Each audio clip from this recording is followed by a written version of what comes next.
Bismillahirrahmanirrahim. Dear students, welcome to Pass MD CAT Preparations 2025. जैसा कि dear students आप जानते हैं, हमने पास एंट्री टेस्ट सीरीज का आगाज कर दिया है, जिसमें हम हर चैप्टर के जो पास्ट पेपर्स हैं जो एमडी कैट में आ चुके हैं उनको हम कवर करते हैं।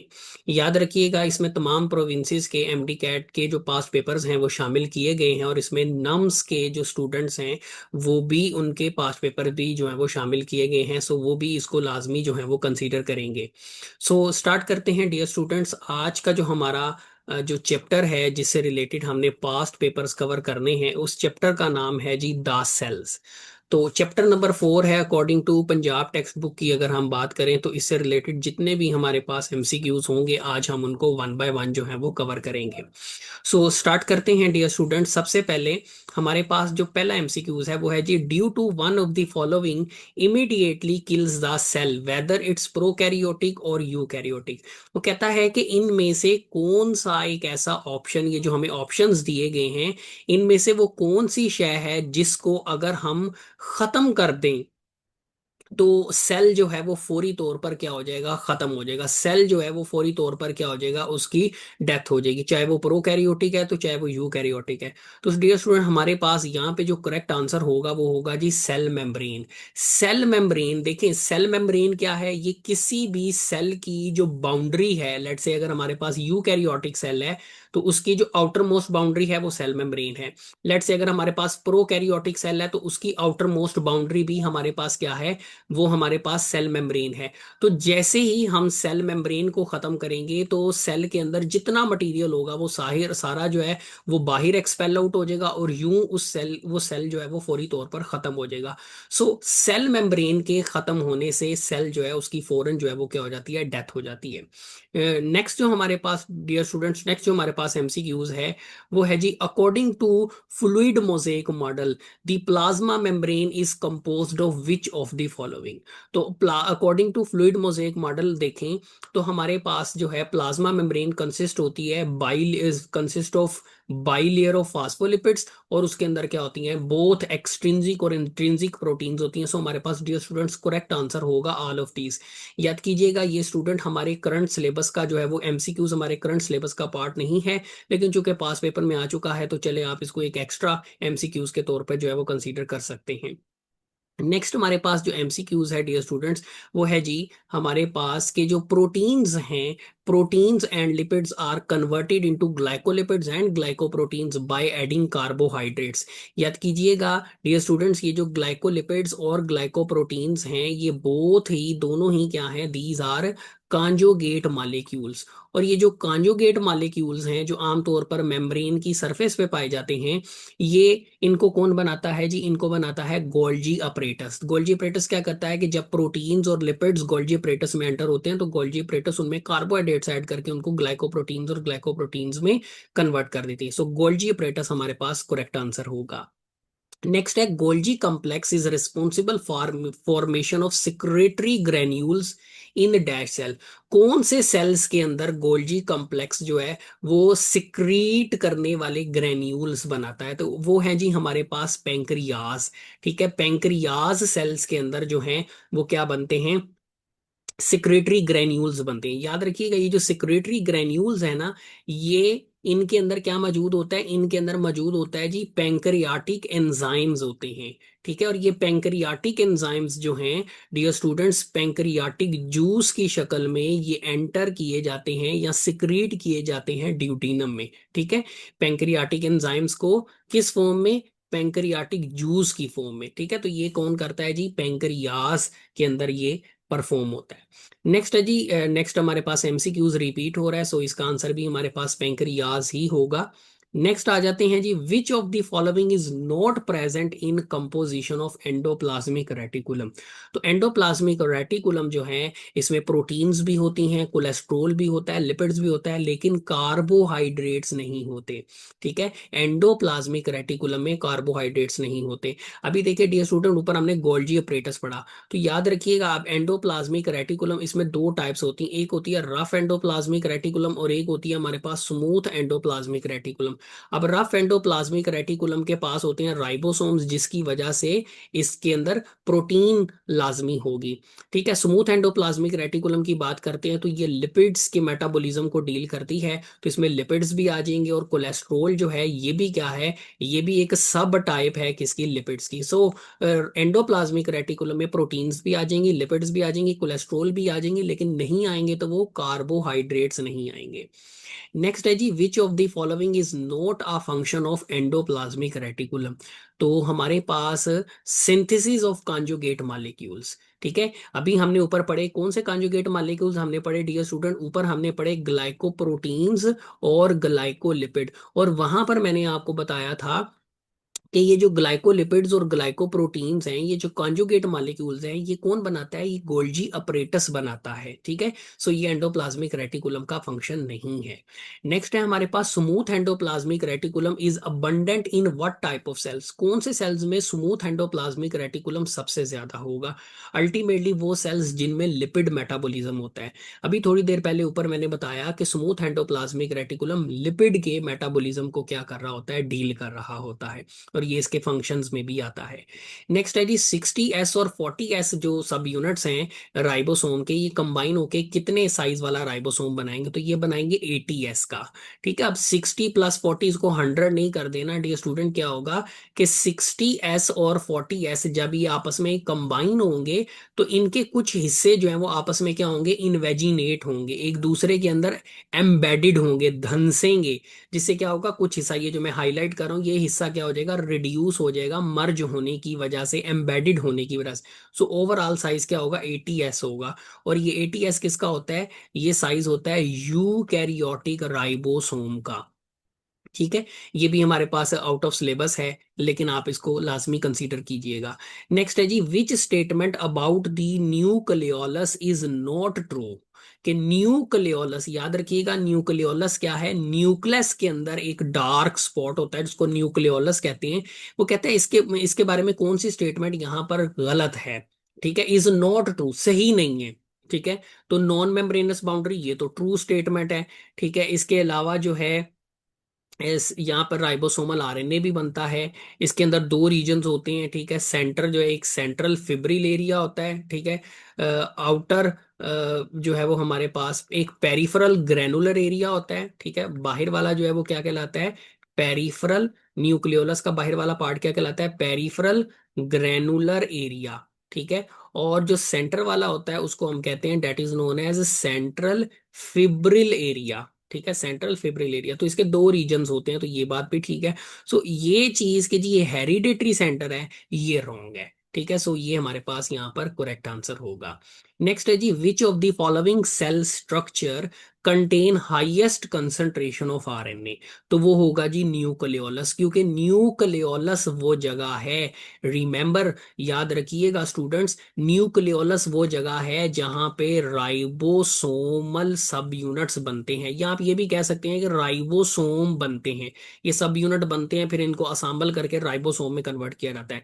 और राइबोसोम के जो सब यूनिट्स हैं ये किससे बने होते हैं, राइबोसोमल आरएनए से बने होते हैं, मतलब यहाँ पे आरएनए होता है। तो न्यूक्लियोलस वो जगह है जहां पर बड़ी मिकदार में आरएनए पाया जाता है, राइबोसोमल आरएनए पाया जाता है, ताकि इससे राइबोसोम बनाए जा सकें। यही वजह है कि न्यूक्लियोलस को हम राइबोसोमल फैक्ट्री ऑफ सेल भी कहते हैं। It is known as ribosomal factory of the cell. Next हमारे पास डियर स्टूडेंट जो एमसीक्यूज है वो है जी हमारे पास जो है, unlike eukaryotes prokaryotes have no membrane bounded organelles. आप जानते हैं कि प्रोकैरियोट्स में मेम्ब्रेन वाली ऑर्गेनेलिज नहीं होती। How then are prokaryotes able to generate energy.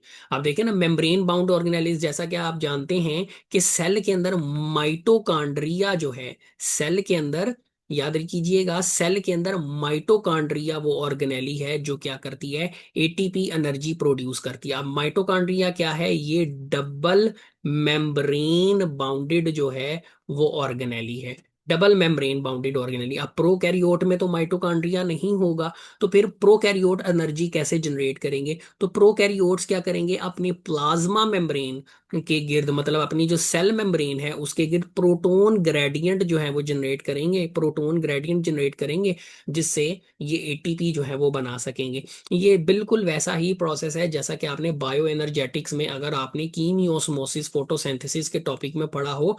खैर कीमियोस्मोसिस जो था ये हमारे सिलेबस में तो शामिल नहीं था इस बार करंट एमडी कैट के सिलेबस में, लेकिन आपके एफएससी फर्स्ट ईयर में जो आपने फोटोसिंथेसिस में कीमियोस्मोसिस का टॉपिक पढ़ा होगा, उसमें भी क्या होता है, प्रोटॉन ग्रेडियंट जो है वो डेवलप किया जाता है across thylakoid membrane, and then उससे एटीपी जो है वो बनती है। सो यहाँ पर हमारे पास करेक्ट आंसर होगा डी। नेक्स्ट है जी, an animal has 80 chromosomes in its gamete. एक एनिमल के गैमीट्स के अंदर, याद कीजिएगा, गैमीट्स में क्रोमोसोम नंबर जो है ना हमेशा हाफ होता है, क्योंकि गैमीट मियोसिस के जरिए बनते हैं। अब एक एनिमल के गैमीट में 80 क्रोमोसोम है, तो कितने क्रोमोसोम हमें उस एनिमल के मसल सेल में मिलेंगे? याद कीजिएगा स्टूडेंट, जो मसल सेल है ये एक सोमेटिक सेल है, और सोमेटिक सेल जो होते हैं इनमें नंबर ऑफ क्रोमोसोम जो होते हैं वो डबल होते हैं एज कंपेयर टू गैमीट्स, क्योंकि गैमीट्स क्या है, ये बेसिकली जर्म सेल्स हैं, और जर्म सेल्स मियोसिस के जरिए बनते हैं, इनमें क्रोमोसोम नंबर हाफ होता है। सो इसको डबल कर दें तो हमारे पास जो डबल अमाउंट बनेगी वो कितनी बनेगी? वो हमारे पास बनेगी 180। नेक्स्ट आ जाते हैं जी हमारे पास स्टूडेंट्स, प्रोकैरियोटिक सेल में हमारे पास राइबोसोम जो है उसके दोनों सब यूनिट्स का साइज जो है वो क्या होता है, या ओवरऑल क्या होता है? तो राइबोसोम के जो सब यूनिट्स होते हैं, एक होता है जी हमारे पास 50s, और जो स्मॉल सब यूनिट होता है वो होता है हमारे पास 30s। दोनों जब आपस में मर्ज करते हैं तो इनका कुछ हिस्सा, पोर्शन जो है जब कंबाइन करते हैं इनका कुछ हिस्सा मर्ज करता है, जिससे ओवरऑल जो राइबोसोम है इसका साइज बनता है 70s। सो करेक्ट आंसर होगा जी 70s। नेक्स्ट है जी, सोमेटिक सेल्स ऑफ ह्यूमंस। आप सब याद कीजिएगा डियर स्टूडेंट्स, सोमेटिक सेल्स की बात कर रहा है। Have how many pairs of chromosomes in total? Humans की बात कर रहा है। ह्यूमंस के जो सोमेटिक सेल्स हैं, मतलब हमारे जो नॉर्मल बॉडी के सेल्स हैं, तो उनमें कितने क्रोमोसोम्स होते हैं? 46 होते हैं। लेकिन अगर यहाँ पे स्टूडेंट उसने एमसीक्यूज में लिखा होता गैमीट सेल्स, तो फिर हमारे पास इसका हाफ होना था, फिर हमारे पास करेक्ट आंसर बनना था 23। सो यहां पर हमारे पास जो करेक्ट आंसर है, क्योंकि सोमेटिक सेल्स की बात कर रहा है, तो 46, अगर गैमीट आएंगे तो फिर 23 होगा। नेक्स्ट है जी, the factory of ribosomal synthesis. अभी थोड़ी देर पहले मैंने आपको बताया था कि हमारी सेल के अंदर राइबोसोम को कौन बनाता है? न्यूक्लियोलस बनाता है। नेक्स्ट है जी हमारे पास, what part of the cell serves as an intracellular highway? तो इंट्रा का मतलब होता है within, cellular mean cell, cell के अंदर वो कौन सा स्ट्रक्चर है जो कि हाईवे का काम करता है, मतलब ट्रांसपोर्ट के लिए जो है ना एक चैनल का काम करता है, ट्रांसपोर्ट के लिए जो है वो पाथवे प्रोवाइड करता है, तो वो है जी एंडोप्लाज्मिक रेटिकुलम।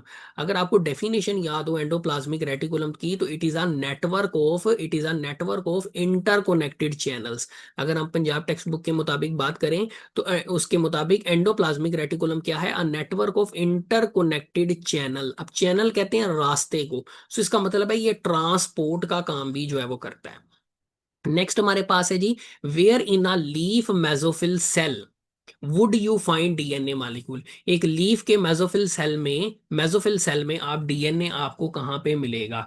तो अल्टीमेटली जो है वो डीएनए आपको लीफ के मेसोफिल सेल में तीन जगहों पर मिलेगा, न्यूक्लियस में, माइटोकॉन्ड्रिया में, और क्लोरोप्लास्ट में।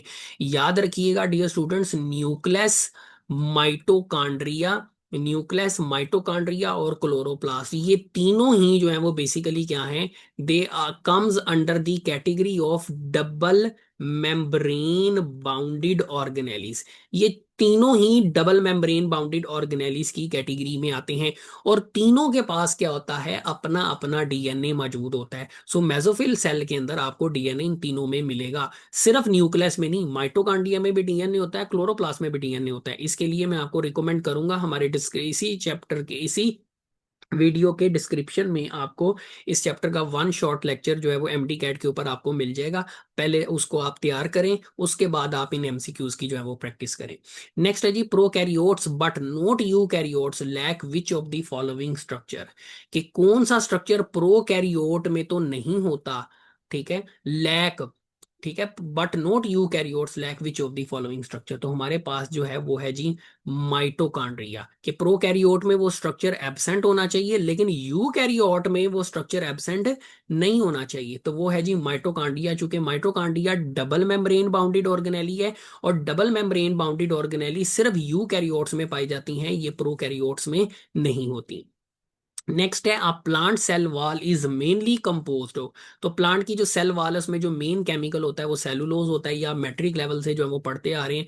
नेक्स्ट है जी the factory of ribosomal synthesis, question repeat हो रहा है, तो डेट इज न्यूक्लियोलस।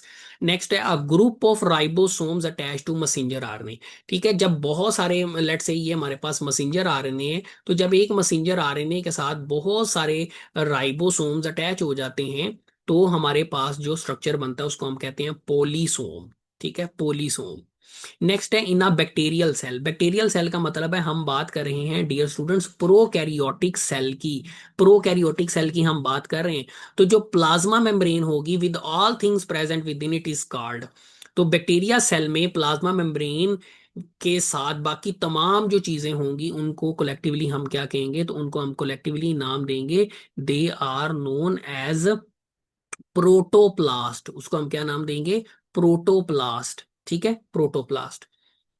नेक्स्ट है जी, which one of is not a protoplasmic body. तो इनमें से कौन सी प्रोटोप्लाज्मिक बॉडी नहीं है, वो है साइटोप्लाज्म। अच्छा, अब प्रोटोप्लाज्मिक जो है ना, ये लफ्ज निकला है प्रोटोप्लाज्म से। ठीक है, सॉरी, ये जो प्रोटोप्लाज्मिक टर्म है, ये कहां से ली गई है, प्रोटोप्लाज्म से। प्रोटोप्लाज्म क्या होता है, the living content of cell. Cell का जो लिविंग कंटेंट होता है उसको हम प्रोटोप्लाज्म कहते हैं। अब इसमें दो चीजें आ जाती हैं, एक तो आ जाता है साइटोप्लाज्म, और डियर स्टूडेंट दूसरा आ जाता है न्यूक्लियस। तो साइटोप्लाज्म में अल्टीमेटली ऑर्गेनेलीज भी कंसीडर होंगी। ठीक है, तो सेल वॉल जो है वो यहाँ पर प्रोटोप्लाज्मिक बॉडी में इंक्लूड नहीं है। नेक्स्ट है, ribosomes are chemically composed of. तो राइबोसोम की जो कंपोजिशन होती है, राइबोसोम किससे बने होते हैं, they are made up of protein and RNA. लगभग 50-50 इक्वल अमाउंट ही होती है प्रोटीन की और आरएनए की। नेक्स्ट एमसीक्यूज है हमारे पास, which of the following is not a function of smooth endoplasmic reticulum. याद कीजिएगा, स्मूथ एंडोप्लाज्मिक रेटिकुलम जो है वो कोलेस्ट्रॉल से स्टीराइड्स भी बनाती है। कोलेस्ट्रॉल लिपिड की टाइप है, उसको डील करेगी। सेकेंड, ही हार्मफुल ड्रग्स की डिटॉक्सिफिकेशन भी करते हैं। इसके अलावा ये लिपिड्स अल्टीमेटली डील करते हैं। लिपिड्स की जब भी बात आएगी तो smooth endoplasmic reticulum dear students लाजमी कंसीडर होगा। तो यहां पर आ जाएगा synthesis of membrane proteins. Membrane की प्रोटीन्स को बनाने में स्मूथ एंडोप्लाज्मिक रेटिकुलम का काम नहीं होता। जाहिर सी बात है, प्रोटीन बनाने के लिए राइबोसोम होने चाहिए। प्रोटीन बनाने के लिए राइबोसोम दरकार होते हैं, और राइबोसोम्स जो हैं ये एंडोप्लाज्मिक रेटिकुलम पर जो हैं वो प्रेजेंट नहीं होते। ठीक है, नेक्स्ट है जी हमारे पास, which of the following is a mesh. Mesh कहते हैं जी नेटवर्क को। ठीक है, ऑफ इंटरकनेक्टेड मेम्ब्रेन्स या इंटरकनेक्टेड चैनल्स। ऊपर टर्म यूज की थी मैंने, channels involve in protein synthesis and transport, तो वो हमारे पास है जी अल्टीमेटली यहां पर हमारे पास आएगा एंडोप्लाज्मिक रेटिकुलम। यही होता है हमारे पास नेटवर्क किसका, इंटरकनेक्टेड मेम्ब्रेन्स का या चैनल्स का, जो कि प्रोटीन बनाती हैं। क्योंकि रफ एंडोप्लाज्मिक रेटिकुलम पे राइबोसोम होते हैं, और हमने पढ़ा था ये इंट्रासेलुलर हाईवे भी है, पाथवे भी है, सो ट्रांसपोर्ट में भी हेल्प करता है। नेक्स्ट है जी हमारे पास डियर स्टूडेंट्स, नेक्स्ट जो एमसीक्यूज है हमारे पास वो है जी स्फेरिकल और ट्यूब्यूलर मेम्ब्रेन्स। याद कीजिएगा, एंडोप्लाज्मिक रेटिकुलम जो है, एंडोप्लाज्मिक रेटिकुलम के अंदर जो है स्फेरिकल मेम्ब्रेन्स भी होती हैं और ट्यूब्यूलर मेम्ब्रेन्स भी होती हैं। ठीक है, अगर मैं एंडोप्लाज्मिक रेटिकुलम की यहाँ पे डायग्राम ड्रा करूं तो इस तरह से उसके अंदर जो है कि इस तरह से सफेरिकल सिस्टर्नी भी मौजूद होते हैं, इस तरह से सफेरिकल सिस्टर्नी भी होते हैं, और इस तरह से डियर स्टूडेंट्स उसमें ट्यूब लाइक सिस्टर्नी भी जो है वो एंडोप्लाज्मिक रेटिकुलम के अंदर जो है वो एग्जिस्ट करते हैं। ठीक है, और ये जो सफेरिकल और ट्यूबुलर मेम्ब्रेन्स होती हैं, ये क्या करती हैं, अब इसके अंदर सारा एंडोप्लाज्मिक मटेरियल होता है, उसको सेपरेट करती हैं किससे, साइटोप्लाज्मिक मटेरियल से।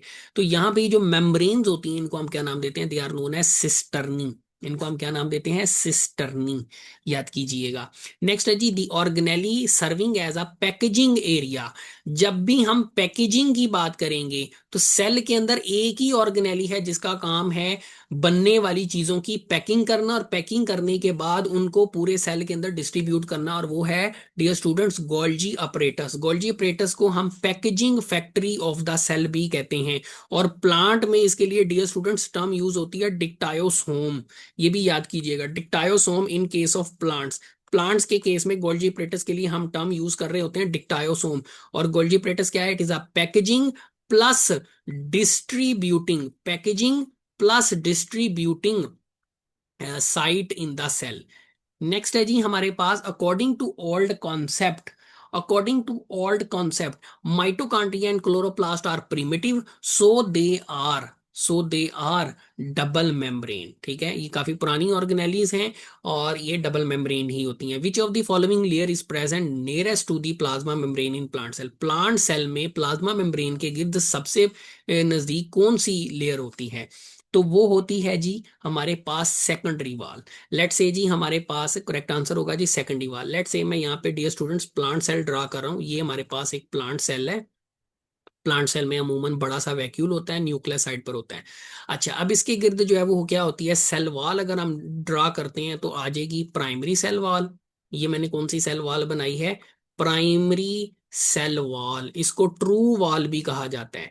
और फिर उसके बाद हम अगर बनाते हैं डियर स्टूडेंट्स, अगर हम बनाते हैं सेकेंडरी वॉल, तो सेकेंडरी वॉल कहाँ पे पाई जाती है? It is present in side. ये क्या होती है? प्राइमरी सेल वॉल के इनर साइड पर होती है। तो ये क्या है जी? ये है सेकेंडरी वॉल। और ये हमारे पास क्या है? ये जो है ये हमारे पास है प्लाज्मा मेम्ब्रेन। तो प्लाज्मा मेम्ब्रेन के नजदीक कौन सी लेयर होगी? तो वो है जी secondary wall. So secondary wall जो है वो हमारे पास यहाँ पर करेक्ट आंसर होगा। नेक्स्ट है जी the plant cell wall is made up of cellulose. ठीक है, बिल्कुल ठीक है। This is believed to be, ठीक है, कि प्लांट की जो सेल वॉल है वो सेलुलोज से बनी है। तो अब सेलुलोज के बारे में क्या कहा जाता है कि सेलुलोज क्या है? तो अल्टीमेटली सेलुलोज एक कार्बोहाइड्रेट है, पॉलीसैकेराइड कैटेगरी में जो है ये आ जाता है। नेक्स्ट है जी द न्यूक्लियस हैज। अब न्यूक्लियस की अगर हम बात करें तो न्यूक्लियस के गिर्द दो मेम्ब्रेन्स होती हैं, डबल मेम्ब्रेन्स होती हैं, उनमें पोर्स होते हैं, ठीक, through which macro molecules can pass. Carbohydrates, proteins, lipid, जो बड़े मालिक्यूल्स हैं जिनका मॉलिक्यूलर वेट ज्यादा होता है वो पास कर सकते हैं। सो nucleus double membrane bounded organelle है। और इसमें जो पोर्स होते हैं उनको हम क्या कहते हैं? That are known as nuclear pores. Next है जी which of the following organelle has a single layered unit membrane? कौन सी ऑर्गेनेली है जिसके गिर्द सिंगल मेम्ब्रेन होती है? तो वो है जी लाइसोसोम। अच्छा डियर स्टूडेंट, यहाँ पे मैं आपको एक चार्ट करवा रहा हूँ जिसमें आपको पता होना चाहिए कि कौन सी ऑर्गेनेलीज मेम्ब्रेनलेस होती हैं, क्योंकि आगे बहुत सारे एमसीक्यूज हमने इससे रिलेटेड ही पढ़ने हैं। तो एक तरफ हमारे पास आ जाती हैं मेम्ब्रेनलेस ऑर्गेनेलीज, एक तरफ आ जाएंगी हमारे पास सिंगल मेम्ब्रेन बाउंडेड ऑर्गेनेलीज, ठीक है, और देन हमारे पास आ जाएंगी डबल मेम्ब्रेन बाउंडेड ऑर्गेनेलीज। ठीक हो गया। अच्छा, अब कौन कौन सी ऑर्गेनेलीज हैं जो मेम्ब्रेनलेस होती हैं, कौन कौन सी ऑर्गेनेलीज हैं जो डबल मेम्ब्रेन बाउंडेड होती हैं? इनको जरा आपने जो है वो डियर स्टूडेंट्स लाजमी जो है वो याद करना है। तो इसके लिए जो है वो हमारे पास अगर हम बात करते हैं डबल मेम्ब्रेन बाउंडेड ऑर्गेनेलीज की, तो इसमें जो हमारे पास ऑर्गेनेलीज आ जाती हैं वो है न्यूक्लियस है हमारे पास, फिर इसके अलावा जो है माइटोकॉन्ड्रिया है, एंड देन हमारे पास जो है वो क्लोरोप्लास्ट है। ये सारी डबल मेम्ब्रेन बाउंडेड ऑर्गेनेलीज हैं। और याद रखिएगा इन तीनों के पास अपना डीएनए भी होता है। और याद कीजिएगा डियर स्टूडेंट्स, इन तीनों के लिए हम एक और टर्म भी यूज करते हैं, all these are self replicating organelles. क्योंकि इनके पास अपना डीएनए होता है, लिहाजा ये ऑर्गेनेलीज जो है वो अपनी सेल्फ रेप्लिकेशन कर सकती हैं। ये भी आपने याद रखना है। सिंगल मेम्ब्रेन में अगर हम आते हैं तो डियर स्टूडेंट हमारे पास लाइसोसोम है, सिंगल मेम्ब्रेन बाउंडेड ऑर्गेनेली है। परऑक्सीसोम है, सिंगल मेम्ब्रेन बाउंडेड ऑर्गेनेली है। ग्लाइऑक्सीसोम है, सिंगल मेम्ब्रेन बाउंडेड ऑर्गेनेली है। Endoplasmic reticulum single membrane bounded organelle है। गोल्जी अपरेटस कह लें, गोल्जी बॉडी कह लें, गोल्जी कम्प्लेक्स कह लें, सिंगल मेम्ब्रेन बाउंडेड जो है वो ऑर्गेनेलीज हैं। मेम्ब्रेनलेस की बात करें तो राइबोसोम जो है ये मेम्ब्रेनलेस ऑर्गेनेली है। सेंट्रियोल मेम्ब्रेनलेस ऑर्गेनेली, जिसके पेयर को हम सेंट्रोसोम कहते हैं। देन साइटोस्केलेटन है डियर स्टूडेंट्स, और बेसल बॉडी, ये वो स्ट्रक्चर्स हैं जिनके गिर्द मेम्ब्रेन नहीं होती। सो अब सिंगल मेम्ब्रेन बाउंडेड, तो हमारे पास यहाँ पे जो करेक्ट आंसर बन रहा है वो हमारे पास क्या बन रहा है, वो हमारे पास बन रहा है लाइसोसोम का। तो ये टेबल आपने लाजमी जो है वो कंसीडर करना है, क्योंकि आगे बहुत सारे एमसीक्यूज हमने इसी हवाले से सॉल्व करने हैं। नेक्स्ट है जी, as it allows selective permeable membrane to pass through it, the plasma membrane is also called, तो प्लाज्मा मेम्ब्रेन का दूसरा नाम क्या है, डिफरेंशियली परमिएबल मेम्ब्रेन, या इसको हम सेमी परमिएबल मेम्ब्रेन भी कहते हैं। ठीक है।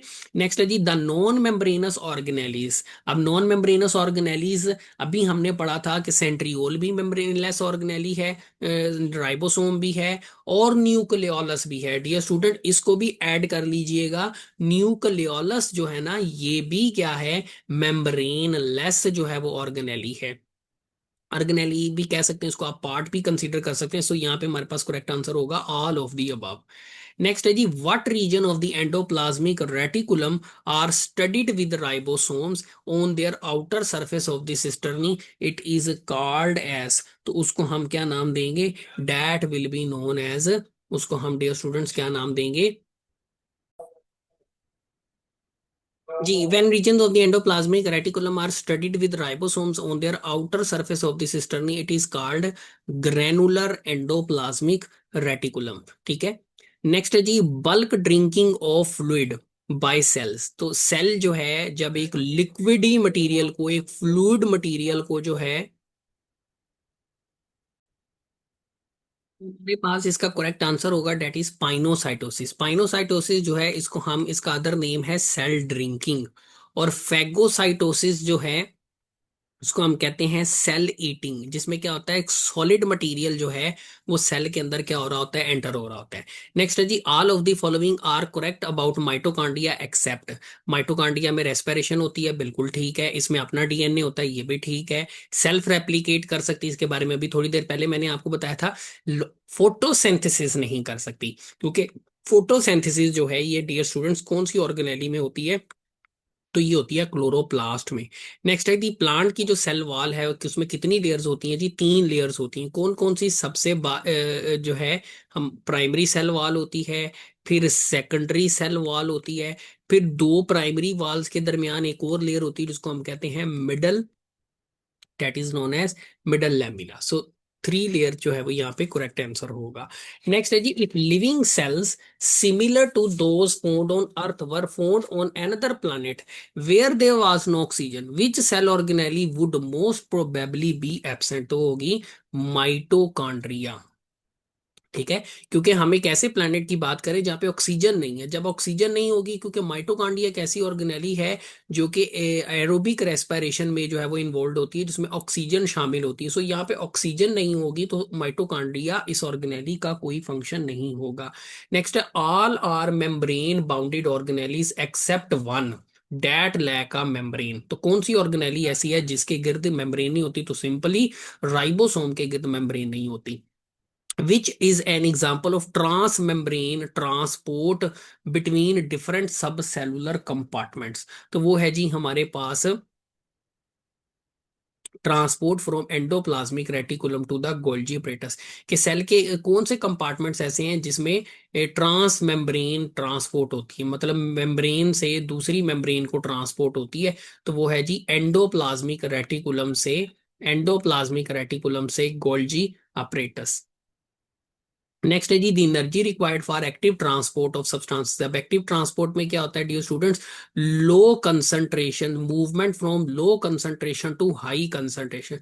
अब लो से हाई जाने के लिए अल्टीमेटली क्या चाहिए होगी, एटीपी रिक्वायर्ड होगी। The two morphological forms of endoplasmic reticulum are, E endoplasmic reticulum with ribosome and endoplasmic reticulum without ribosome. जो राइबोसोम के साथ होगी उसको हम कहेंगे रफ एंडोप्लाज्मिक रेटिकुलम, और जो विदाउट होगी उसको हम कहेंगे स्मूथ एंडोप्लाज्मिक रेटिकुलम। तो ए हमारा पास करेक्ट आंसर होगा। डियर स्टूडेंट, यहाँ पे देखिए, यहाँ पे लिखा हुआ है सार्कोप्लाज्मिक रेटिकुलम। सार्कोप्लाज्मिक रेटिकुलम जो है ना, ये मसल्स के अंदर पाई जाती है। ठीक है, तो ये आपने याद रखना है। तो मॉर्फोलॉजिकल फॉर्म्स जो है वो रफ RER है और SER है। नेक्स्ट है जी, the outermost layer in plant cell would be. तो प्लांट सेल वॉल में जो सबसे बाहर वाली लेयर होती है वो कौन सी होती है? प्राइमरी सेल वॉल सबसे बाहर वाली लेयर होती है। ठीक है। अच्छा जी, endoplasmic reticulum is a continuation with that is nuclear wall. ठीक है, इसमें क्या होता है कि जो न्यूक्लियस है उसके गिर्द डबल मेम्ब्रेन होती है। ठीक है, अब ये मैं बना रहा हूं आउटर न्यूक्लियर मेम्ब्रेन। तो जो आउटर न्यूक्लियर मेम्ब्रेन होती है वही आउटर न्यूक्लियर वॉल जिसको यहाँ पे लिख रहे हैं। ठीक है, आउटर न्यूक्लियर वॉल ही अपने आप को कंटिन्यू करती है in form of endoplasmic reticulum. So nuclear wall यहाँ पर करेक्ट आंसर होगा। और अगर ज्यादा एक्यूरेट पूछा जाए तो आउटर न्यूक्लियर वॉल ज्यादा करेक्ट आंसर है। नेक्स्ट है, biological membranes are composed of. तो मेम्ब्रेन्स की अगर हम बात करें तो membranes are composed of 60% proteins and 40% lipids. According to Sindh text book अगर हम देखें तो dear student, Sindh text book के मुताबिक जो है आई थिंक 50% प्रोटीन्स और 50% लिपिड्स लिखा हुआ है। लेकिन जो मोस्ट करेक्टेड आंसर है अदर प्रोविंसेस में वो हमारे पास 60% प्रोटीन्स और 40% लिपिड्स है। तो सिंध प्रोविंस से ताल्लुक रखने वाले जो स्टूडेंट्स हैं वो इस चीज को जो है वो काइंडली आप कंफर्म कर सकते हैं। नेक्स्ट है जी दी एंडो। सो अब अल्टीमेटली अगर तो इनकी बुक में 50% लिपिड लिखा हुआ है तो इसी को ही वो अपने सिलेबस के मुताबिक जो है वो करेक्ट करेंगे।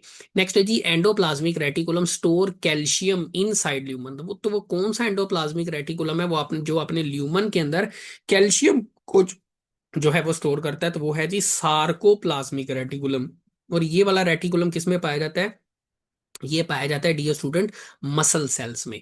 नेक्स्ट है जी, which of the following is not a characteristic of mitochondria. Mitochondria में F1 पार्टिकल्स भी होते हैं, माइटोकांड्रिया में राइबोसोम होते हैं तो प्रोटीन भी बना सकती है, सेल्फ रेप्लिकेटिंग भी है। Number of mitochondria is constant, मतलब फिक्स ये नहीं हो सकता क्योंकि depending upon cell to cell requirement mitochondria की जो तादाद है वो वेरी करती है। नेक्स्ट है जी, what percent of protein is found in cell membrane. तो सेल मेम्ब्रेन में प्रोटीन कितने परसेंट होती है?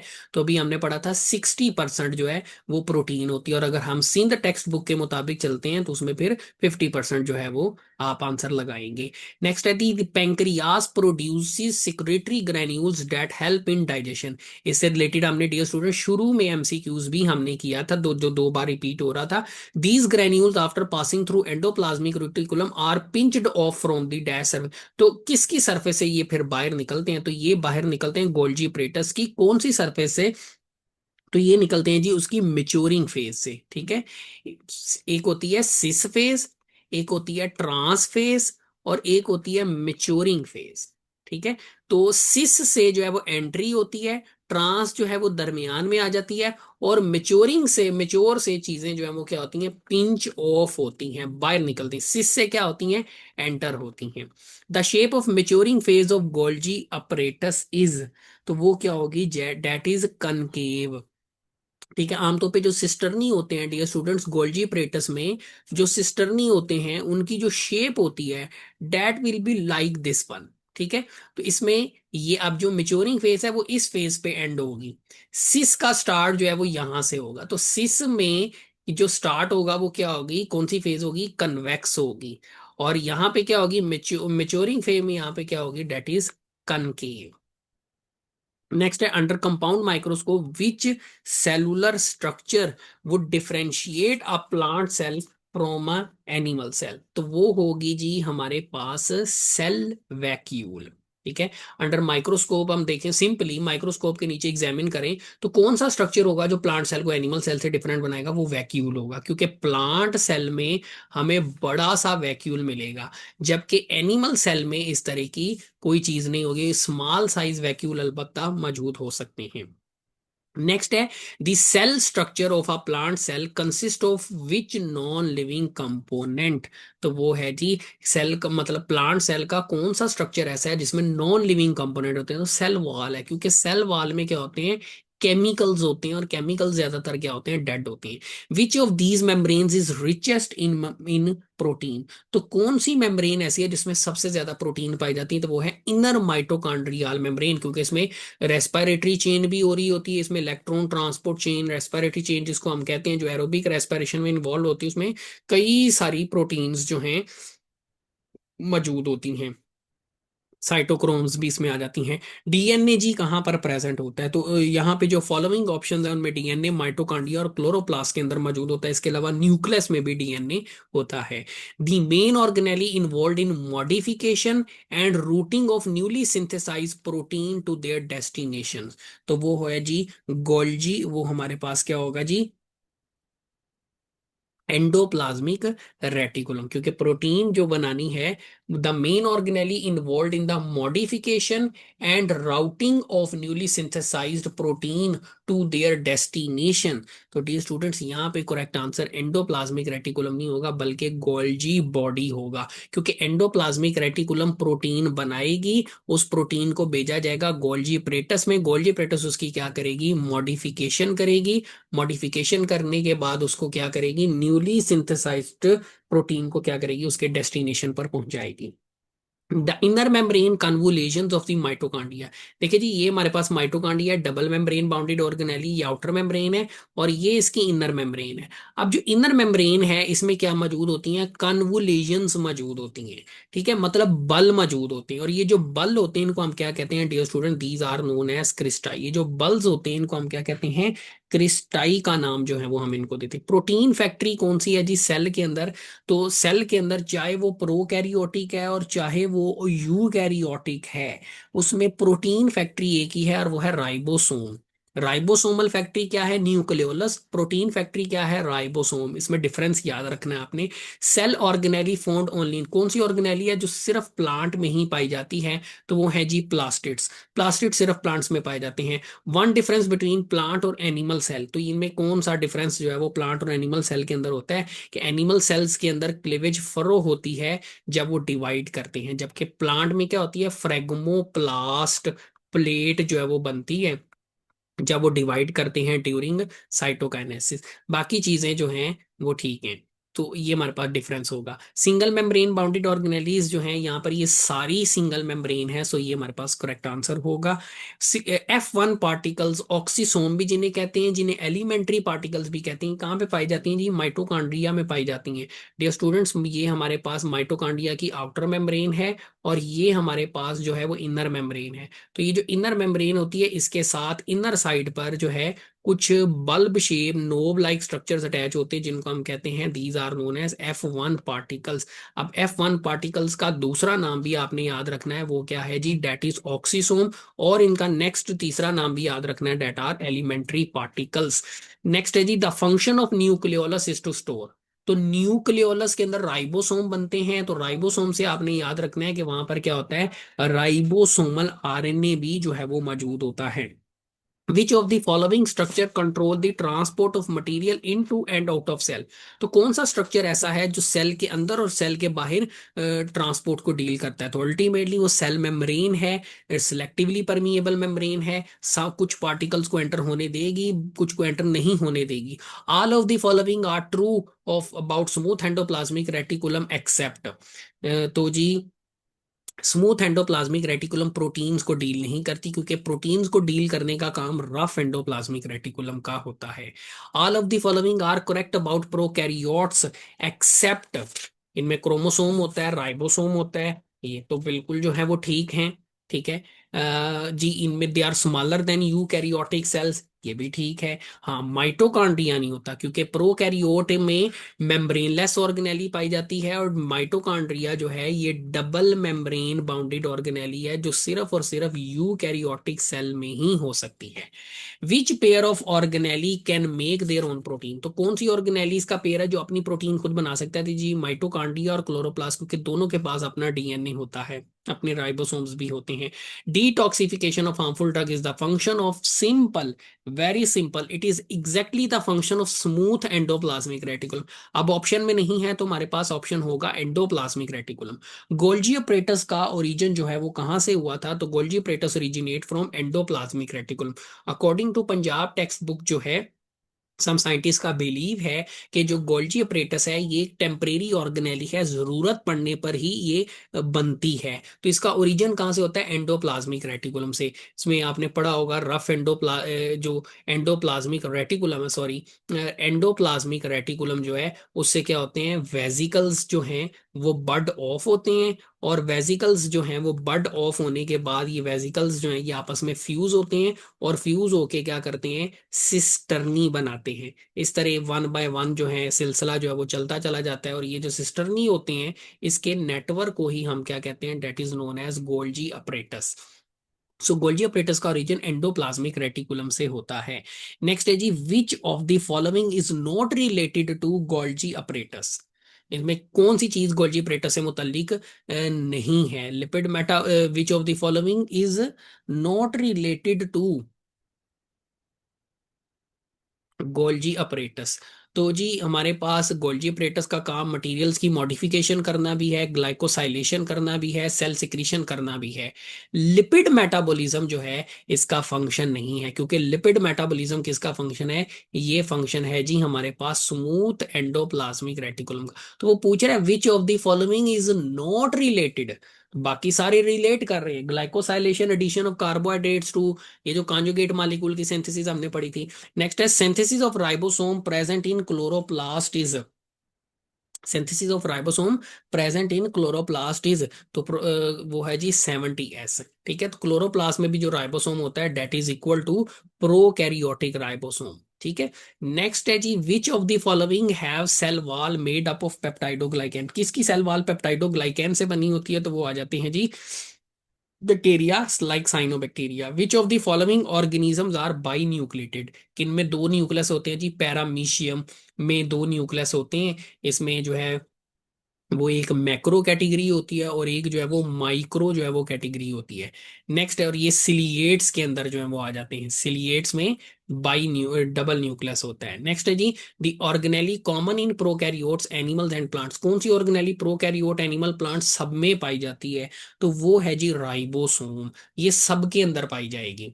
Cell wall is secreted by, cell wall को कौन सिक्रीट करता है, प्रोटोप्लाज्म ऑफ द सेल। ये याद रखिएगा, सेल वॉल कि जो केमिकल्स होते हैं वो केमिकल्स अल्टीमेटली, उन केमिकल्स की आमतौर पे जो फॉर्मेशन होती है वो साइटोप्लाज्म में होती है, लेकिन उनको बनाने के लिए इंफॉर्मेशन कहाँ से आ रही होती है, वो न्यूक्लियस से आ रही होती है, क्योंकि उनको बनाने के लिए इंफॉर्मेशन डीएनए के पास होती है। Which cell contain high proportion of SER, smooth endoplasmic reticulum किस सेल के अंदर सबसे ज्यादा होगी, तो वो हेपेटिक सेल्स में होगी, लीवर सेल्स में। क्योंकि लीवर सेल्स क्या करते हैं, ये डिटॉक्सिफिकेशन, हार्मफुल ड्रग्स की डिटॉक्सिफिकेशन जो है वो करते हैं, क्योंकि जो भी हम खाएंगे पिएंगे, ईट करेंगे, ड्रिंक करेंगे, वो सबसे पहले इंटेस्टाइन से एब्जॉर्ब होकर लीवर में आएगा। तो लीवर का काम होता है फिल्ट्रेशन करना, और इसके साथ साथ हार्मफुल जो केमिकल्स हैं उनकी डिटॉक्सिफिकेशन करना। सो स्मूथ एंडोप्लाज्मिक रेटिकुलम हमें सबसे ज्यादा लीवर सेल्स में ही मिलेगा। During cell division secondary constriction rise to, तो सेल डिवीजन के दौरान जो सेकेंडरी कंस्ट्रिक्शन है वो क्या बनाएगी, that is nucleolus. Outer nuclear membrane is continuous with, तो हमने पढ़ा था न्यूक्लियस की जो आउटर मेम्ब्रेन होती है वो किसके साथ कंटिन्यू होती है, डैट इज, जिसको हमने ऊपर पढ़ा था आउटर न्यूक्लियर वॉल के नाम से। ठीक है, एमसीक्यूज एक तरह से रिपीट ही हो रहा है, एंडोप्लाज्मिक रेटिकुलम के साथ जो है वो रिपीट होगी। नेक्स्ट है ट्रांसक्रिप्शन इन बैक्टीरिया। ट्रांसक्रिप्शन क्या होती है स्टूडेंट्स, डीएनए से आरएनए का बनना, या आप कह लें मैसेंजर आरएनए का बनना ट्रांसक्रिप्शन कहलाता है। तो बैक्टीरिया में ये प्रोसेस कहाँ पर होता है, तो बैक्टीरिया में ये प्रोसेस साइटोप्लाज्म के अंदर जो है वो होता है। नेक्स्ट है जी, respiratory proteins can be found in, तो बैक्टीरियल, तो बैक्टीरिया में जो रेस्पिरेटरी प्रोटीन्स होती हैं वो कहाँ पर पाई जाती हैं, तो बैक्टीरिया में जो प्रोटीन्स होती हैं वो प्लाज्मा मेम्ब्रेन पर पाई जाती हैं। ठीक है, जिसको फिर मीसोसोम के जरिए, ठीक है, लेट्स से अगर ये बैक्टीरिया है तो यहाँ पे प्लाज्मा मेम्ब्रेन, यहाँ पर रेस्पिरेटरी प्रोटीन्स पाई जाती हैं, जिनको फिर क्या किया जाता है, मीसोसोम्स के जरिए सेल के अंदर साइटोप्लाज्म में लाया जाता है, ताकि रिएक्शंस को परफॉर्म किया जा सके।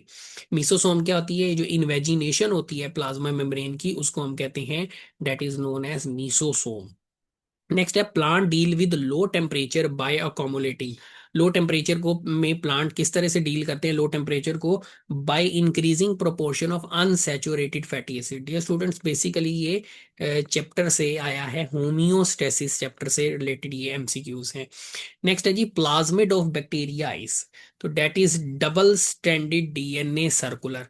बैक्टीरिया में जो बैक्टीरिया होते हैं, बैक्टीरिया में क्या होता है, इन एडिशन टू क्रोमोसोम्स क्या होते हैं, there are double stranded circular plasmid जो हैं वो मौजूद होते हैं, जिन पे एंटीबायोटिक रेजिस्टेंट जीन्स पाए जाते हैं, heavy metal against resistant gene पाए जाते हैं। नेक्स्ट है जी, which of the following is a temporary organelle, तो कौन सी ऑर्गेनेली टेम्परेरी है, तो वो है जी ग्लाइऑक्सीसोम। ग्लाइऑक्सीसोम क्योंकि ये सिर्फ कब मौजूद होती है, at time of seed germination. उसके बाद ये ऑर्गेनेली जो है वो क्या हो जाती है, ये गायब हो जाती है, डिसअपेयर हो जाती है, तो बहुत ही शॉर्ट टाइम के लिए होती है। Which one act as enzyme in cristae, ठीक है, क्रिस्टाई क्या है, ये फोल्डिंग है। फोल्डिंग किसकी है, इनर मेम्ब्रेन, माइटोकॉन्ड्रिया की जो इनर मेम्ब्रेन में जो फोल्डिंग पाई जाती है उसको हम क्या नाम दिया था, ऊपर हमने एक एमसीक्यूज में नाम दिया था इसको क्रिस्टाई का। तो इसके अंदर कौन से एंजाइम पाए जाते हैं, एलिमेंट्री पार्टिकल्स। डियर स्टूडेंट्स, ये बात कर रहा है F1 पार्टिकल्स की, जिन्हें हमने ऑक्सीसोम्स का नाम भी जो है वो दिया था। एंजाइम के तौर पे जो है ये एक्ट करते हैं, एटीपी बनाने में, प्रोटीन बनाने में भी इनका एक रोल होता है। During protein synthesis which RNA works in the formation of peptide bond, that is ribosomal RNA. क्योंकि राइबोसोमल आरएनए से राइबोसोम बनेगा, और राइबोसोम ने प्रोटीन सिंथेसिस करनी है तो उसने ही पेप्टाइड बॉन्ड बनाने हैं। Plasmodesmata in the plant cell are involve in symplast pathway. ये सिम्प्लास्ट पाथवे जो होता है वो, इसमें क्या होता है, वो साइटोप्लाज्म टू साइटोप्लाज्म होता है। इसमें जो वाटर होता है वो क्या करता है, सेल के अंदर जो है वो पेनिट्रेट करता है, ठीक है, सेल के अंदर तक जो है वो पेनिट्रेट करता है। नेक्स्ट है जी हमारे पास apoptosis is a function of, तो एपोप्टोसिस किसका फंक्शन है जी, ये है माइटोकॉन्ड्रिया का फंक्शन है, ठीक है, माइटोकॉन्ड्रिया का फंक्शन है एपोप्टोसिस। नेक्स्ट है सेल सरफेस मार्कर्स, याद रखिएगा सेल सरफेस मार्कर से क्या मुराद है, सेल की मेम्ब्रेन के ऊपर, सेल की मेम्ब्रेन के ऊपर जो रिसेप्टर्स होते हैं उन्हें हम कहते हैं सेल सरफेस मार्कर्स। और याद कीजिएगा डियर स्टूडेंट्स, ये क्या होते हैं हमारे पास, ये कॉन्जुगेट मॉलिक्यूल्स की फॉर्म में होता है। हमने अभी तक जो कॉन्जुगेट मॉलिक्यूल पढ़े हैं वो कौन से पढ़े हैं, ग्लाइकोप्रोटीन्स एंड ग्लाइकोलिपिड्स। नेक्स्ट है जी, it join secondary wall layer together, ठीक है, तो कौन सी शय है जो सेकेंडरी वॉल्स को आपस में जोड़ती है या उनको बनाती है, तो वो है लिग्निन, ठीक है। नेक्स्ट यहाँ से एमसीक्यूज डिफरेंट होगा, just before cell divide, cell divide होने से बिल्कुल पहले क्या होता है, सेंट्रियोल डुप्लीकेट करती हैं। सेल डिवाइड होने से बिल्कुल पहले सेंट्रियोल क्या होते हैं, डुप्लीकेट होती हैं। नेक्स्ट है जी, the size and number of mitochondria, it depends on the ultimately activity of the cell, ये सेल की फिजिकल एक्टिविटी पे डिपेंड करेंगे।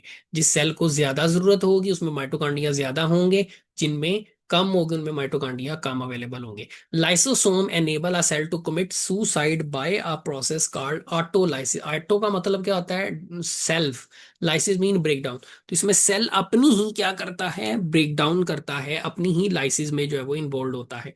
नेक्स्ट है जी, the organelle involve in defence of the cell from invading pathogens, that is lysosome. क्योंकि जैसे ही कोई invading, अब ये इन्वेडिंग पैथोजिन बाहर से सेल के अंदर घुसेगा, that will be known as foreign material. तो क्या होता है, जैसे ही कोई फॉरेन मटेरियल बाहर से सेल के अंदर एंटर होता है, या आप कह लें कोई पैथोजिन सेल के अंदर एंटर होता है, तो लाइसोसोम्स क्या करते हैं, लाइसोसोम्स फौरन उसके साथ अटैच होते हैं और उसकी क्या कर देते हैं, उसको तोड़ देते हैं, उसको ब्रेक कर देते हैं। और इसमें एक कौन सा प्रोसेस इन्वॉल्व होगा, that will be phagocytosis. Next है जी, any foreign material object that gain entry into the cell is completely broken into simple digestible substances by the lysosome. Dear student, ये दोनों एमसीक्यूज आपस में लिंक है। अभी जो मैं आपको बता रहा था कि कोई भी मटेरियल एंटर होगा तो उसको क्या करेगा, लाइसोसोम उसको ब्रेक करेगा। नेक्स्ट है जी, all of the following cell organelles are derived from special assemblies of microtubules except. अब ये सारी ऑर्गेनेलीज माइक्रोट्यूब्यूल से बन सकती हैं सवाए किसके, तो वो है जी हमारे पास क्रोमाटिन फाइबर्स। सेंट्रियोल के अंदर भी माइक्रोट्यूब्यूल्स होती हैं, ठीक है, 27 माइक्रोट्यूब्यूल्स होती हैं, सीलिया फ्लेजेला में भी होती हैं, बेसल बॉडी में भी होती हैं, इन तीनों के अंदर माइक्रोट्यूब्यूल्स होती हैं, इनके अंदर नहीं होती। सो ये हमारे पास जो है वो क्या है, ये करेक्ट आंसर है। Energy extracted from organic food is transformed into ATP, तो ये कहां पर होगा जी, माइटोकॉन्ड्रिया के अंदर होगा। By aerobic respiration, by energetics का चैप्टर आपको डियर स्टूडेंट्स यहाँ पे हेल्प आउट करेगा। नेक्स्ट है जी, number of chromosomes in ovule of potato, तो जी पोटैटो के अंदर जो क्रोमोसोम्स होते हैं वो 48 होते हैं। कितने होते हैं जी, 48 क्रोमोसोम्स जो हैं वो मौजूद होते हैं। Under electron microscope mitochondria appear to be as vesicles, rods और फिलामेंट्स। अब स्टूडेंट ये जो चीज है ये एग्जैक्ट कॉपी की गई है पंजाब टेक्स्ट बुक से, माइटोकॉन्ड्रिया के टॉपिक से लाइन जो है वो पिक की गई है। Secretions are products form within the cell own. तो ये जितनी भी सिक्रीशंस होती हैं, secretions are products formed within the cell own ribosomes. ठीक है, तो ये कहाँ पे बनती हैं? गोल्जी। अच्छा स्टूडेंट यहाँ पे इसको ना चेक कर लीजिएगा, मुझे यहाँ पे आंसर लग रहा है कि यहाँ पे गोल्जी अपरेटस है, काइंडली इसको जरा कंफर्म कीजिएगा। Golgi bodies secretions are products formed within the cell. ठीक है, सिक्रीशंस आमतौर पे प्रोडक्ट्स होती हैं जो कि सेल के अंदर बनती हैं। तो आमतौर पे ये बन रही होती हैं गोल्जी अपरेटस के अंदर। गोल्जी अपरेटस चीजों की सिक्रीशन करता है। हाँ, अगर वो प्रोडक्ट की बात करें तो उस प्रोडक्ट, लेट्स से अगर प्रोटीन है तो फिर जो है वो राइबोसोम होगा। राइबोसोम प्रोटीन बनाएंगे, गोल्जी अपरेटस में जाएगी एंड देन उसको फिर सिक्रीट आउट किया जाएगा। A non membranous darkly stained body inside nucleus. तो न्यूक्लियस के अंदर जो डार्क बॉडी होती है उसको हम कहते हैं nucleolus. Animal cells and cells of some microorganisms and lower plants contain two dash located near the exterior surface of the nucleus। तो एक एनिमल सेल में और कुछ माइक्रो ऑर्गेनिजम्स के सेल में और लोअर प्लांट्स में न्यूक्लियस के गिर्द दो ऑर्गेनेलीज होती हैं जो मौजूद होती हैं, जस्ट न्यूक्लियस की मेम्ब्रेन के गिर्द मौजूद होती हैं। तो वो होती हैं जी हमारे पास सेंट्रियोल्स। ठीक है, और सेंट्रियोल्स, अब यहाँ पे टू लिखा हुआ है तो यहाँ पे सेंट्रियोल आएगा। अगर यहाँ पे टू ना लिखा होता तो फिर डियर स्टूडेंट्स, टू लिखा है तो हम सेंट्रियोल मेंशन करेंगे क्योंकि टू सेंट्रियोल्स मौजूद होती हैं। अगर टू का ऑप्शन ना होता फिर हम सेंट्रोसोम को भी टिक कर सकते थे, क्योंकि सेंट्रियोल्स के ही पेयर को हम सेंट्रोसोम कहते हैं। Detail studies have shown that mitochondria जो हैं they also contain, ultimately mitochondria में हमने पढ़ा था डीएनए भी होता है, राइबोसोम भी होता है। Pick up the plant and animal having same number of chromosome. तो कौन सा प्लांट और एनिमल यहाँ पर ऐसा है जिनमें सेम नंबर ऑफ क्रोमोसोम होते हैं? तो वो है जी पोटैटो और चिंपैंजी। पोटैटो में भी 48 क्रोमोसोम्स होते हैं, चिंपैंजी में भी 48 क्रोमोसोम्स मौजूद होते हैं। The finishing, packing and distribution, ठीक है, ये सारी चीजें डील किसने करनी होती हैं? गोल्जी अपरेटस ने, हम पहले भी पढ़ चुके हैं। Which phase of Golgi apparatus give rise to secretory granule? तो वो है मेच्योरिंग फेज। मेच्योर फेज है क्योंकि मैंने आपको बताया था सिस से एंटर होना है और मेच्योर से जो है वो आउट होना है। तो ग्रेन्यूल्स ने निकलना है मेच्योरिंग फेज से। नेक्स्ट है जी the number of nuclear pores in erythrocytes. Erythrocytes is a scientific name of red blood cell. तो वो है जी 3 to 4 पोर्स पर न्यूक्लियस।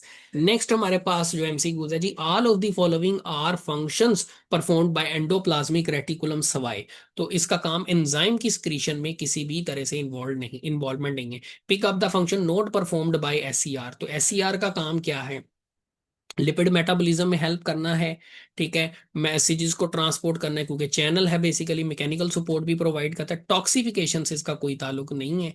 ठीक है, टॉक्सिफिकेशन का मतलब टॉक्सिसिटी काज करना, हालांकि ये डिटॉक्सिफिकेशन करती है। Number of chromosomes in sperm of egg. अब डियर स्टूडेंट स्पर्म जो है ये क्या है? ये जर्म सेल है। तो जर्म सेल में क्रोमोसोम नंबर क्या होते हैं? हाफ होते हैं। तो फ्रॉग में यहां पर यह 13। याद कीजिएगा, फ्रॉग जो है ना, फ्रॉग फ्रॉग एक तरफ हम बना लेते हैं सोमेटिक सेल्स, बॉडी सेल्स, और एक तरफ हम बना लेते हैं जर्म सेल्स। जर्म सेल्स में क्रोमोसोम नंबर क्या होता है? हाफ होता है, एन हेप्लाइड कह सकते हैं, और क्रोमोसोम नंबर डबल होता है सोमेटिक सेल्स में, सो 2n कह सकते हैं। यहाँ पे मैं स्टूडेंट कुछ के मेंशन कर रहा हूँ, जैसे वो कुछ ऑर्गेनिजम्स के मेंशन कर रहा हूँ। क्रोमोसोम सेल्स के अंदर जो पाए जाते हैं उनके नाम याद रखने हैं। फ्रॉग में 26 होते हैं तो हाफ इसका हो जाएगा 13। ठीक है, अभी हमने बात की थी चिंपैंजी की, हमने बात की थी, और हमने पोटैटो की बात की थी। तो चिंपैंजी के अंदर भी 48 होते हैं, पोटैटो के अंदर भी 48 होते हैं। तो इनका हाफ कितना बनेगा? जर्म सेल्स की अगर बात करेंगे तो 24 होगा।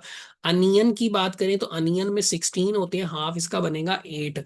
और इसी तरह जो हमने अभी फ्रॉग का पढ़ा डेट इज 26, तो उसका हाफ बनेगा 13।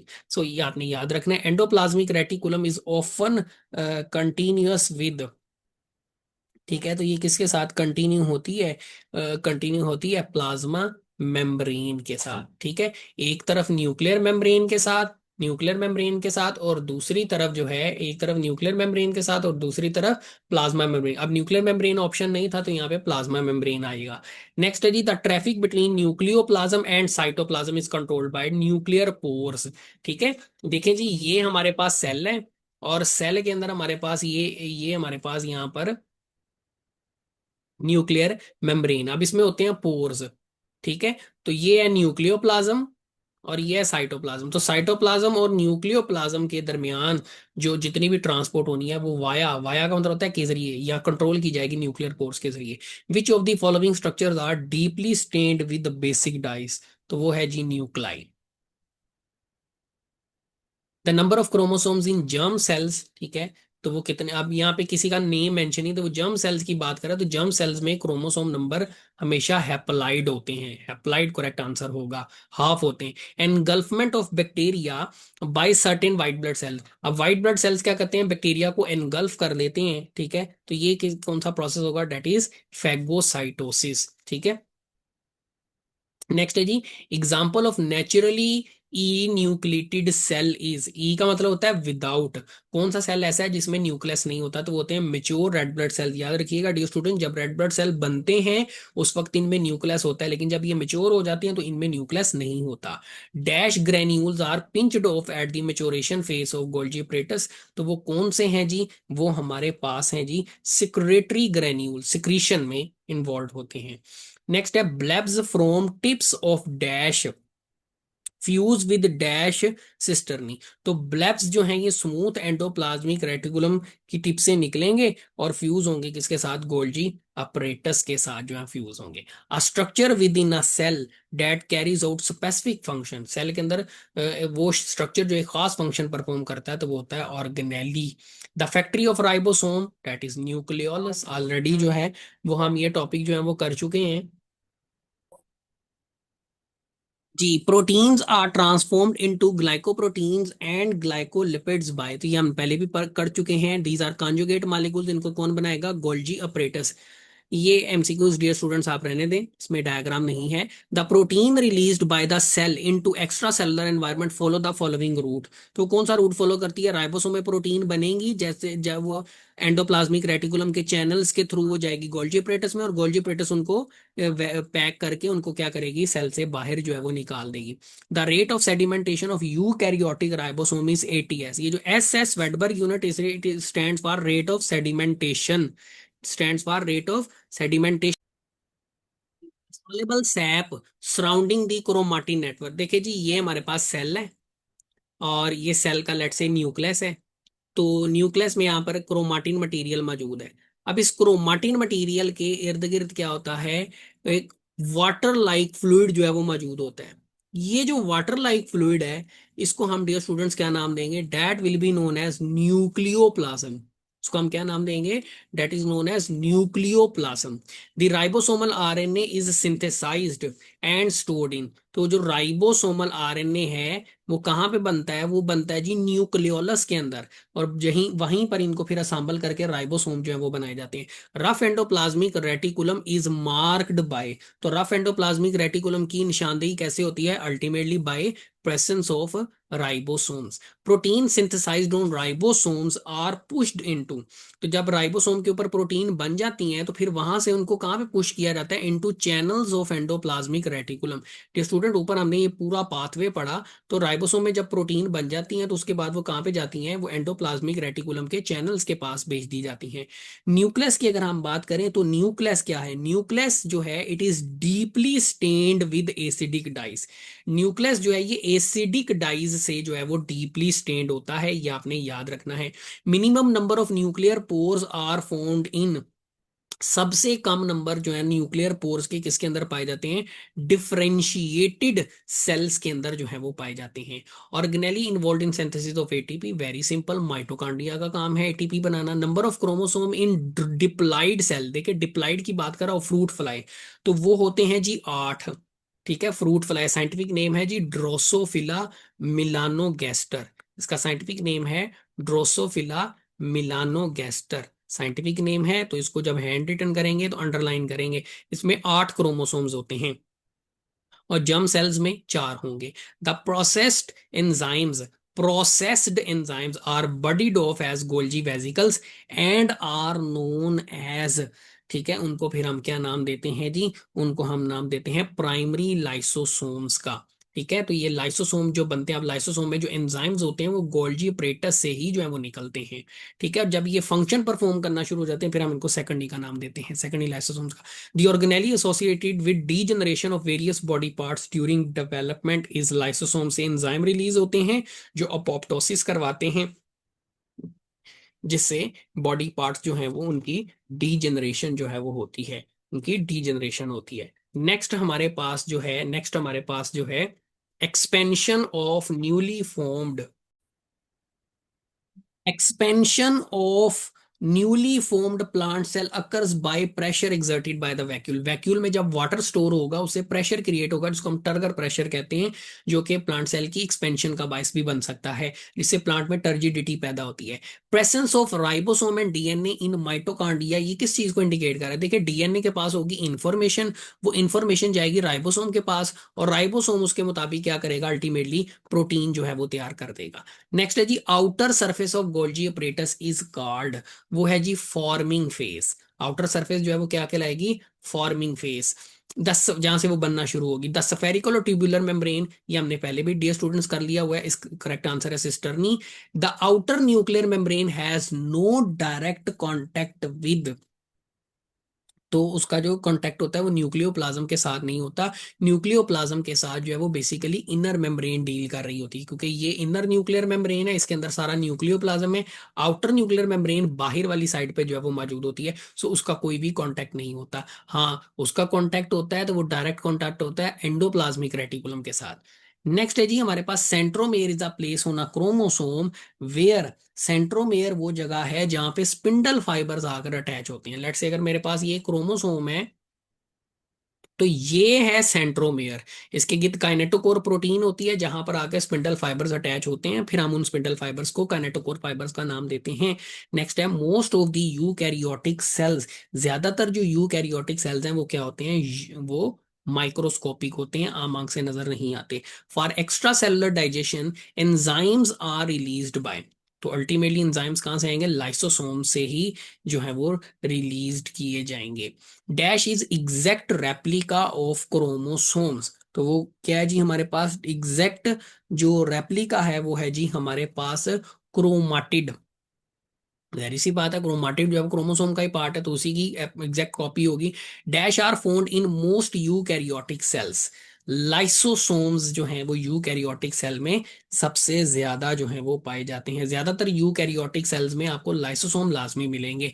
Number of chromosomes in the egg of chimpanzee, अब एग क्या है, जर्म सेल। अब चिंपैंजी में हमने पढ़ा था 48 होते हैं, पोटैटो में भी हमने पढ़ा था 48 होते हैं। एग और पोलन ये दोनों ही क्या है, बेसिकली ये जर्म सेल्स हैं, तो इनमें क्रोमोसोम नंबर जो है वो क्या होगा, वो हाफ हो जाएगा, तो ये हो जाएगा 24 24। सो वो जो टेबल मैंने आपको करवाया था जिसमें डिफरेंट ऑर्गेनिजम्स के क्रोमोसोम बताए वो आपने लाजमी याद करना है। The eukaryotic cells have, eukaryotic cells में 80s का राइबोसोम होता है, 70s नहीं होता, हैप्लॉइड क्रोमोसोम भी नहीं होते, इनकंसिपिशियस न्यूक्लियाई भी नहीं होता। विच of the following is a self replicating organelle, तो मैंने आपको बताया था माइटोकॉन्ड्रिया एक सेल्फ रेप्लिकेटिंग ऑर्गेनेली है, फिर न्यूक्लियस एंड देन क्लोरोप्लास्ट है। Which of the following organelle is found only in plant cell, कौन सी ऑर्गेनेली सिर्फ प्लांट सेल के अंदर पाई जाती है, तो वो हमारे पास है क्लोरोप्लाज्म जो कि प्लास्टिड्स की कैटेगरी के अंदर जो है वो आ जाती है। नेक्स्ट है जी हमारे पास universal organelle of the cell, ये भी बड़ा इंपॉर्टेंट एमसीक्यूज है।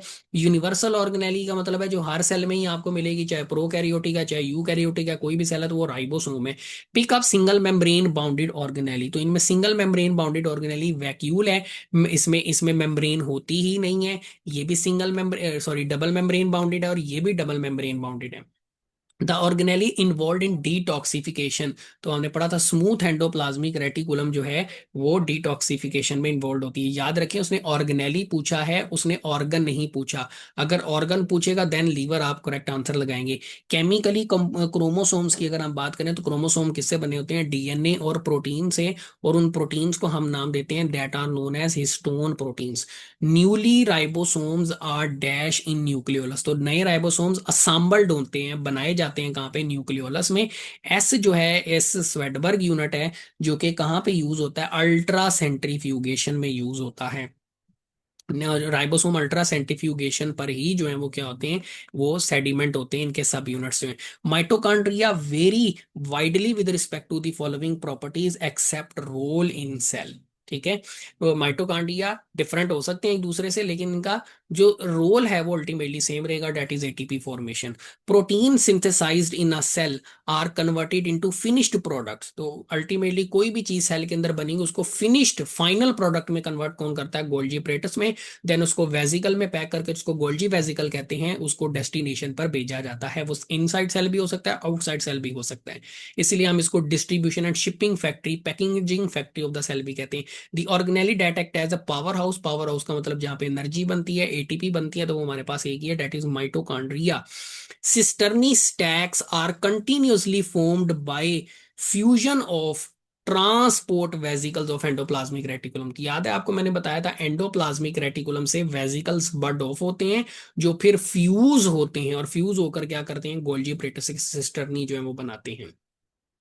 नेक्स्ट है दी membrane bounded organelles of certain animal cells associated with transmission of impulse. तो वो कौन सी ऑर्गेनेली है जी, वो है जी सार्कोप्लाज्मिक रेटिकुलम। ठीक है, सार्कोप्लाज्मिक रेटिकुलम ये क्या करती है जी, ये ट्रांसमिशन ऑफ इम्पल्स में भी इन्वॉल्व होती है। स्मूथ एंडोप्लाज्मिक रेटिकुलम किसके मेटाबॉलिज्म में हेल्प करती है, तो ये हेल्प करती है लिपिड के मेटाबॉलिज्म में। ये बात हम पहले भी कई बार कर चुके हैं।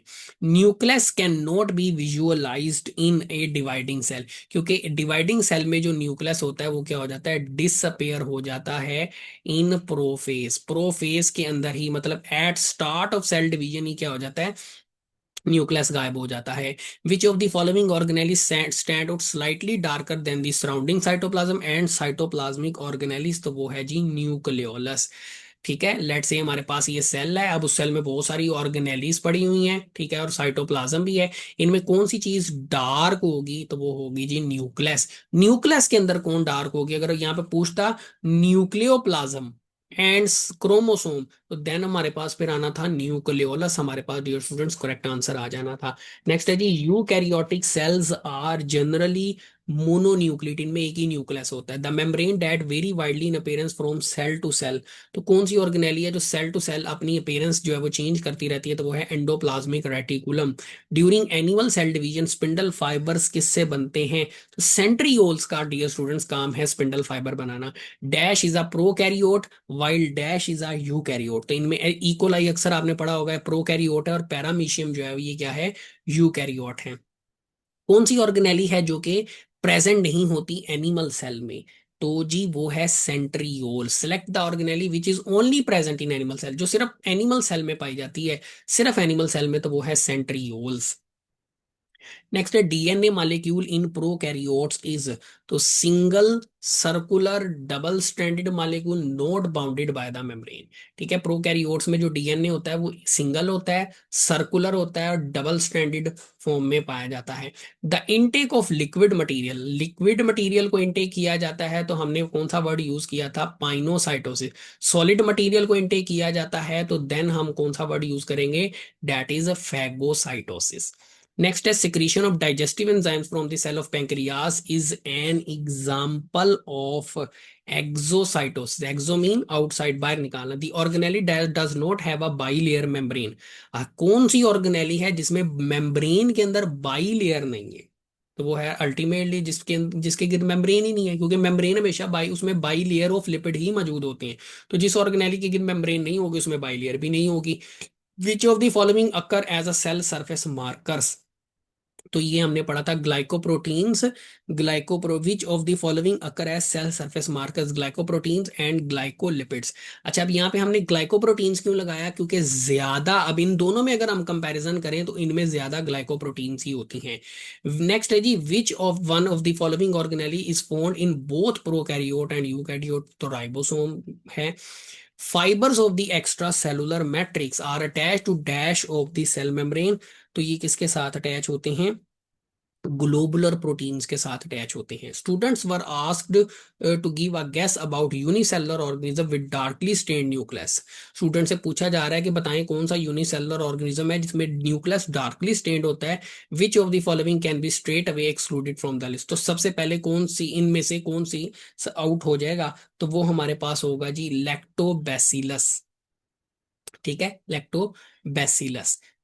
ये चूंकि ये हमारे पास क्या है, ये है बैक्टीरिया। पूछा क्या जा रहा है, which of the unicellular organism with darkly stained nucleus. तो अब बैक्टीरिया है, बैक्टीरिया में प्रोकैरियोटिक सेल होता है, इसके अंदर जो है वो न्यूक्लियस नहीं होता। तो सबसे पहली जो चीज निकलेगा, अब न्यूक्लियस इन सबके अंदर मौजूद होता है, दे कंटेन न्यूक्लियस। तो अल्टीमेटली स्ट्रेट अवे बैक्टीरिया यहां से निकल जाएगा ऑप्शन से।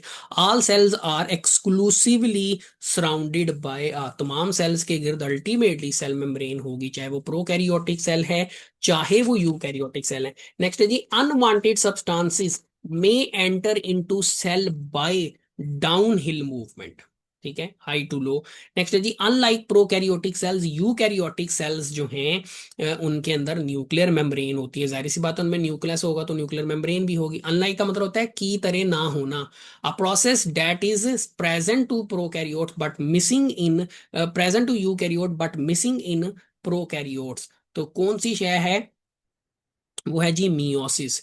मियोसिस, ठीक है, क्योंकि प्रोकैरियोट्स में एसेक्सुअल रिप्रोडक्शन होती है, ये ज्यादातर क्या करते हैं, माइटोसिस करते हैं। नेक्स्ट है जी, central area of prokaryotic cell is occupied by nucleoid. ये जो प्रोकैरियोटिक सेल में जो सेंट्रल एरिया होता है इसको कहते हैं न्यूक्लाइड, और इसके अंदर क्या मौजूद होता है, it contain chromosome of prokaryotic cell. और आमतौर पे इसमें क्या होता है, प्रोकैरियोटिक सेल का क्रोमोसोम मौजूद होता है। नेक्स्ट है the cellular complexes in plant cell. The cellular complexes in plant cell is by plasmodesmata. Unlike prokaryotic cell, eukaryotic cells have less percentage of DNA. Eukaryotes में डीएनए की percentage कम होती है क्योंकि कम्प्लेक्स सेल होता है, histone proteins भी आ जाती हैं, सो परसेंटेज डीएनए की कम हो जाती है। जबकि प्रोकैरियोट में क्रोमोसोम प्योर डीएनए से बना होता है। Primitive type of cells lack definite nucleus. तो जो पुराने सेल्स थे वो असल में प्रोकैरियोटिक सेल्स थे, लिहाजा उनके अंदर डेफिनेट न्यूक्लियस मौजूद नहीं होता था। All bacterial cells invariably have all of the following accept,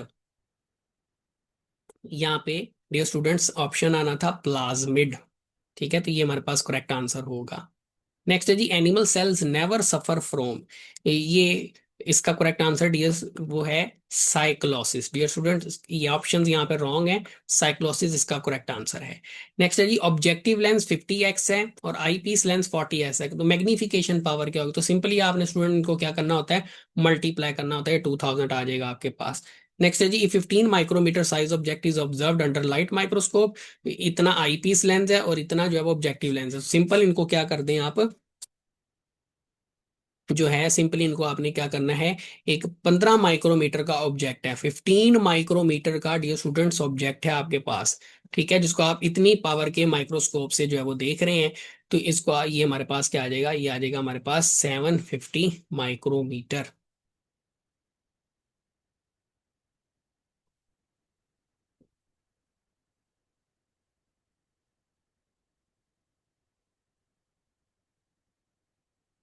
ये जी हमारे पास कैलकुलेशन है, आपने सिंपली इन तीनों को क्या कर देना, मल्टीप्लाई कर दें। एनगल्फिंग ऑफ सॉलिड पार्टिकल तो वो आपको बताया गया है, फैगोसाइटोसिस होती है। आइडेंटिफाई द कॉमन ऑर्गेनेली, जो कॉमन ऑर्गेनेली है सब में पाई जाती है जी, वो है प्लांट में और एनिमल में, वो है mitochondria.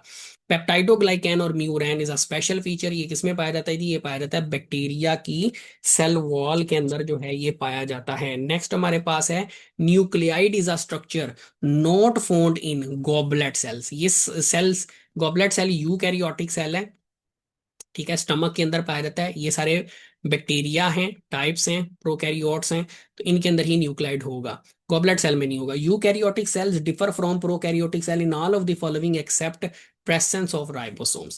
The cell membrane that does not contain cholesterol in, तो किसमें, किसकी सेल मेम्ब्रेन में कोलेस्ट्रॉल नहीं होता जी, वो होता है जी हमारे पास बैक्टीरिया की सेल वॉल में कोलेस्ट्रॉल नहीं होता। नेक्स्ट है जी, perhaps the most distinctive feature of prokaryotic cell is cell wall. Prokaryote में सेल वॉल जो है वो लाजमी होती है। नेक्स्ट है जी, cell membrane of eukaryote is chemically composed of proteins, lipids and और में कुछ मिकदार में कार्बोहाइड्रेट्स भी होते हैं। Which of the listed features are characteristic of eukaryotic genome? तो यूकैरियोटिक जीनोम में जो डीएनए होता है वो हिस्टोन प्रोटीन से जुड़ा होता है, और इसके साथ साथ वो नए सेल्स में मियोसिस के जरिए ट्रांसफर होता है। सर्कुलर डीएनए ये प्रोकैरियोटिक सेल में पाया जाता है। सो 2 और 3 हमारे पास करेक्ट आंसर होगा। The entire cell wall of prokaryote is regarded as a single huge molecule और molecular complex known as sacculus. ये डेफिनेशन है, आपने याद रखनी है। सेकुलस की डेफिनेशन है। Pick up the one which is present in prokaryotes. Prokaryote में राइबोसोम होते हैं। नेक्स्ट है जी, the difference between rate of sedimentation sedimentation of prokaryotic ribosome and eukaryotic ribosome, तो कितना होता है जी 10, क्योंकि ये 80s होता है और ये 70s होता है, तो 10 का डिफरेंस होता है। The rate of sedimentation of large सब यूनिट ऑफ राइबोसोम, तो वो कितना जी 60s प्लस 40s, तो ये हमारे पास 60s आ जाएगा।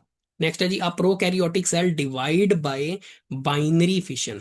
Unlike prokaryotes, eukaryotes have, eukaryotes में कौन सा क्रोमोसोम होता है? लीनियर होता है। ठीक है, और सर्कुलर किस में होता है? प्रोकैरियोट्स में। ये होता है यूकैरियोट्स में। सो ये हमारे पास क्या है? करेक्ट आंसर है। नेक्स्ट है जी, the living content of the eukaryotic cells are divided into dash and the dash two are collectively from form protoplasm. तो प्रोटोप्लाज्म किससे बनता है? Living content of the cell, जो आपको पहले भी बताया था, न्यूक्लियस प्लस साइटोप्लाज्म। नेक्स्ट है जी, the prokaryote possesses small ribosome of size, तो उसका साइज कितना होता है जी हमारे पास? 70s का। Which of the following does not occur in plant cell, तो इनमें से कौन सा प्रोसेस जो प्लांट सेल में नहीं होता? वो है जी एंडोसाइटोसिस।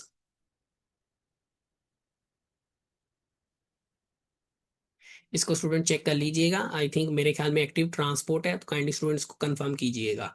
आप कंफर्म कर लीजिएगा। Contrary to the animal cell, plant cell lack asters. Plant cell में एस्टर्स नहीं होते, ठीक है, क्योंकि इसमें सेंट्रियोल नहीं होता। एस्टर सेंट्रियोल से बनता है। A plant cell differ from animal cell in having plastids. Plant cells mostly lack, plant cell में ज्यादातर क्या नहीं होता? प्लांट सेल्स के अंदर ज्यादातर जो है वो सेंट्रियोल नहीं होता। यही वजह है कि एस्टर भी जो है वो नहीं होते। Animal and plant cells resemble in having definite nuclei, क्योंकि दोनों ही क्या हैं? यूकैरियोटिक सेल्स हैं। तो डियर स्टूडेंट्स, ये वो एमसीक्यूज थे जो आपने इस चैप्टर के जो है वो लाजमी करने हैं। इससे पहले आपने इस चैप्टर का जो वन शॉट लेक्चर हमारे यूट्यूब चैनल पे जो है वो अपलोड हो चुका है, और इस लेक्चर के आपको डिस्क्रिप्शन लिंक पे भी दे दिया जाएगा। आपने उसको पहले लाजमी तैयार करना है, फिर उसके बाद आपने इन एमसीक्यूज की जो है वो प्रैक्टिस